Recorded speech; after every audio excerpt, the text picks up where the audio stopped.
أهلا بيكم متابعينا الكرام والأعزاء.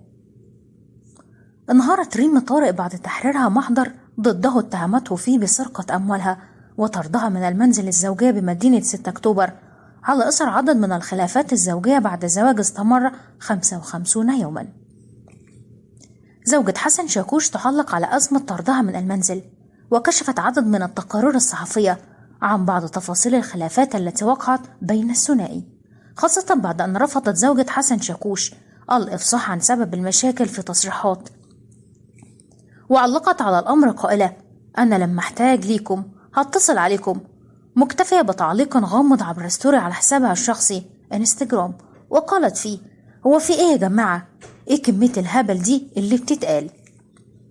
كما وربط البعض بين تعليق زوجة حسن شاكوش وما كشفت عنه بعض المصادر المقربة من الثنائي حول سبب الخلافات بينهما، مشيرة لأنها بدأت بعد أن أخفت عنه زواجها من آخر قبله.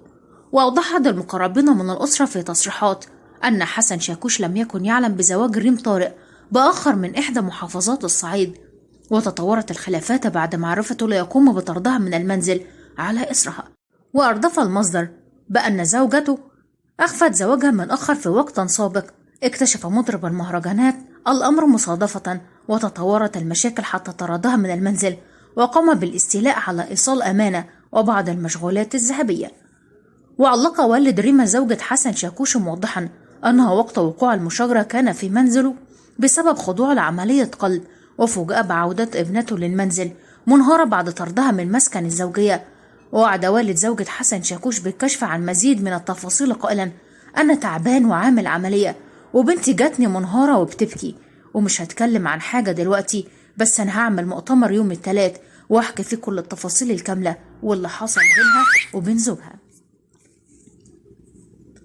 ومن جهته علق حسن شاكوش على الاتهامات التي وجهتها له زوجته قائلا: مساء الفل عليكم جميعا، يمكن القصة دايما ناقصة والبيوت فيها أسرار، وإحنا بنخاف على بنات الناس وتربينا على كده، وحق الرد بيقول إن دي لسه مراتي، ما يصحش أتكلم عنها حتى لو حصل إيه.